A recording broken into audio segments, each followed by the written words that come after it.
बिना मेहनत के तख्त और ताज नहीं होते। बिना मेहनत के तख्त और ताज नहीं होते। ढूंढ लेते हैं जुगनू अंधेरे में भी मंजिल, ढूंढ लेते हैं जुगनू अंधेरे में भी मंजिल, क्योंकि वे किसी बाहरी रोशनी के मोहताज नहीं होते, वे स्वयं प्रकाशित होते। धन्यवाद।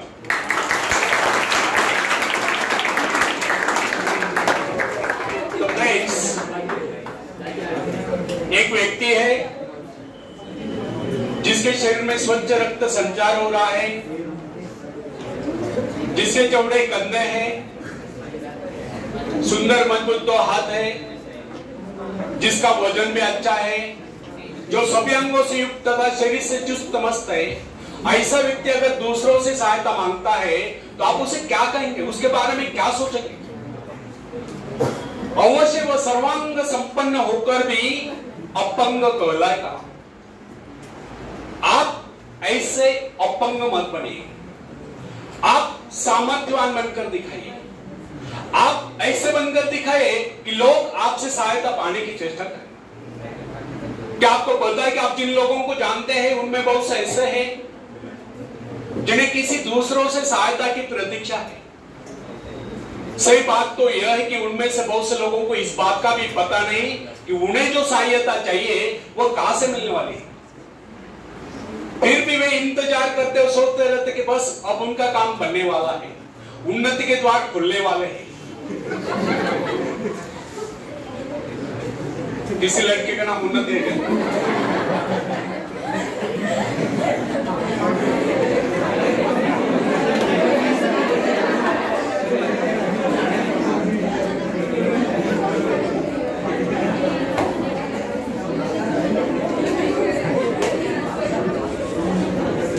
ठीक है, वो उन्नति नहीं, अपने जीवन की उन्नति।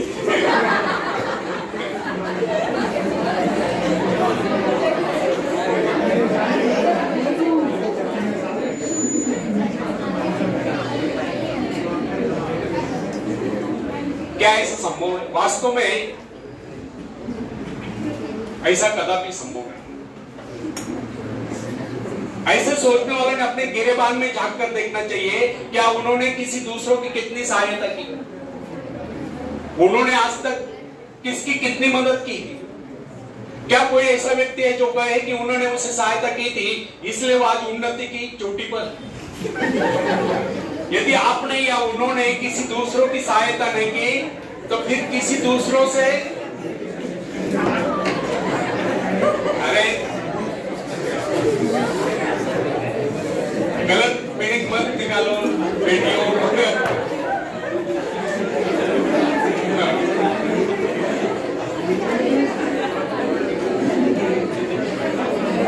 ऐसे लोग अपने भूल के कारण आगे बढ़ने से रह जाते हैं। हर इंसान को चाहिए कि वह केवल अपने सहारे आगे बढ़े, लौटने के रास्ते से मुंह देखकर बिना किसी के सहारे आगे बढ़ता चाहिए। आत्मनिर्भरता से तो मनुष्य की शक्तियां विराट रूप धारण करके प्रकट होती है। आत्मविश्वास ही सफलता की नींव है। इसी आत्मविश्वास के सहारे हम दूसरों की सहायता करने में सफल हो सकते हैं। फ्रेंड्स, एक बहुत बड़े प्रबंधक एडमिनिस्ट्रेटर का कहना है, मैं अपने बेटे को ऐसी कंपनी में नियुक्त करना चाहता हूं जहां उसे कठिनाइयों का सामना करना पड़े, क्योंकि इससे उसकी सहन शक्ति और कुशलता विकसित होगी। यदि मैं उसे अपने कंपनी में रखूंगा तो वो मेरे भरोसे बैठा रहेगा, हर निर्णय के लिए वो मेरा मुंह ताकता रहेगा, उसमें ठहरे हुए पानी की तरह सड़ान उत्पन्न होगी। आप सभी जानते हैं कि ठहरे हुए पानी पर मच्छर गुनगुनाते हैं तो बहते हुए पानी पर राजहंस तैरते हैं। कितने सुंदर विचार थे उस व्यक्ति के। अगर हर माँ बाप अपने बेटों या बेटियों के लिए इस प्रकार के विचार रखते हैं तो वे अवश्य उनके भाग्य विधाता बन जाएंगे। जो माँ बाप अपने बेटों या बेटियों को अधिक लाड प्यार से बिगाड़ देते हैं कि बच्चा जब चाहे स्कूल जाए, जब चाहे क्लास जाए, जब चाहे छुट्टी कर ले, जब चाहे काम पर जाए, जब चाहे छुट्टी कर ले, तो ऐसे बच्चे भविष्य में कुछ नहीं कर पाते, उनका तो भविष्य नष्ट होता है। अपनी शक्ति पर स्वयं ही भरोसा करना पड़ता है। अपने काम स्वयं करने वाले सफल होते हैं। इसी से मानव के चरित्र का निर्माण होता है। जिन बच्चों को यह पता हो जाता है कि वे अपने मां बाप के सहारे जीवित रह सकते हैं, वे अपने बल पर कोई भी कार्य समर्थ होकर भी कर नहीं पाते, वे वैसी कोशिश भी नहीं करते, जबकि उन्हें समझना चाहिए मां बाप तो सदा के लिए उनके आश्रयदाता नहीं बन पाएंगे। एक दिन तो ऐसा आने वाला है जब उन्हें अलग अलग जीवन बिताना ही पड़ेगा। तब ऐसे लोगों को भयंकर मुश्किलों का सामना करना पड़ता है। इसलिए फ्रेंड्स, यदि आरंभ से अपने कार्य स्वयं करने की आदत डाली जाए तो यह आदत आपके भविष्य के लिए बहुत ही लाभकारी सिद्ध होती है। जब चाहे इस शक्ति के सहारे आप जमीन पर पांव टिका कर आगे बढ़ सकते हैं। सफल वही होता है जो अपनी शक्ति पर भरोसा करता है। अपने काम स्वयं करने वाले सफल होते हैं। दूसरों के सहारे आगे बढ़ने वाले अक्सर भंवर में फंस जाया करते हैं। फ्रेंड्स, जिस नाव की पतवार आपके हाथ में नहीं, वह नाव आपको पार करा दे, इस बात की क्या गारंटी? आपका जीवन तो उसके हाथ में, जिसके हाथ में नाव की पतवार हो। वह चाहे तो आपको डुबो दे, चाहे पार करा दे। फ्रेंड्स, जब नदी में बाढ़ आती है तब जो साहसी है, जिसे अपनी शक्तियों पर पूरा विश्वास है, वह तो तय कर उस पार चला जाएगा। लेकिन जो डरपोक और कायर है, वह तो बीच मझधार में डूबकर अपनी जान दे देगा। सहायता पाना और सहायता की प्रतीक्षा करना, दोनों ही बातें प्रगति की राह में बाधा है।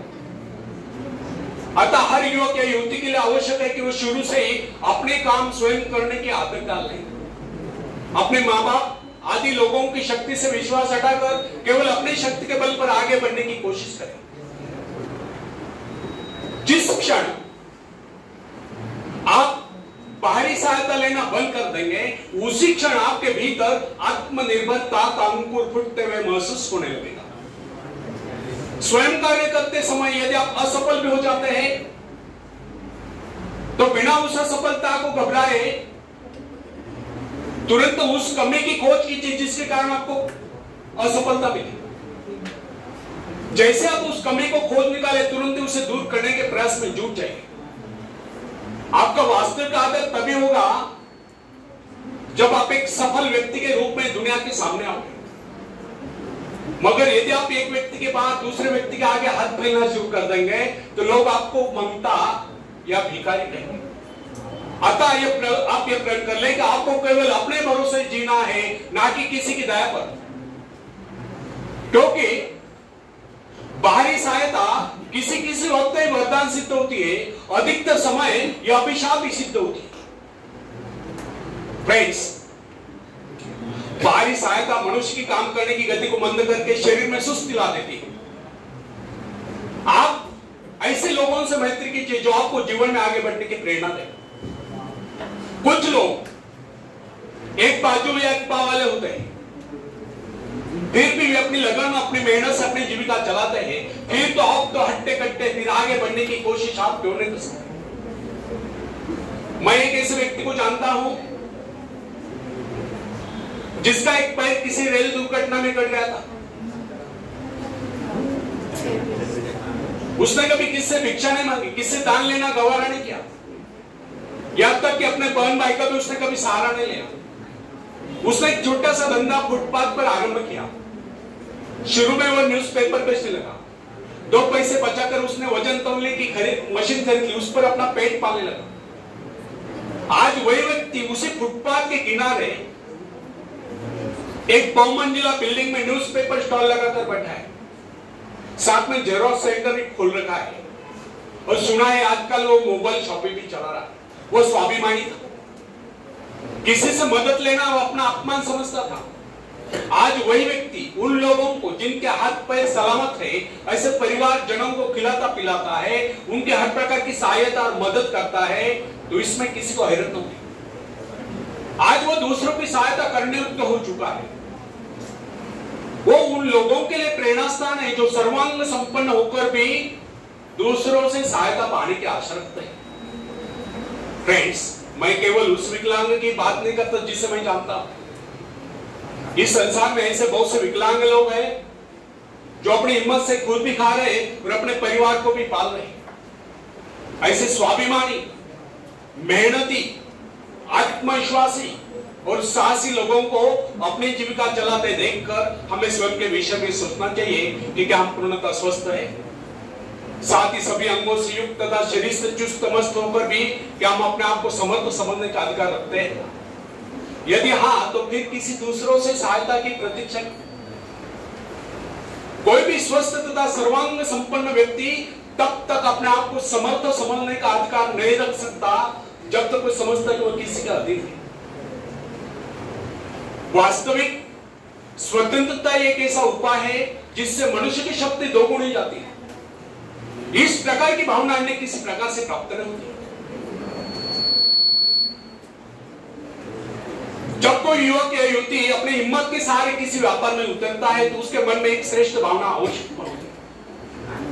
यही भावना उसे प्रसन्नता प्रदान करती है। इससे पहले किसी का अधीन न कर, चाहे वो कितना ही बड़ा कारोबार क्यों न कर चुका हो, परंतु उसे अपने आत्मविश्वास के सहारे साहस के साथ काम करने में एक नए आनंद का एहसास होता है।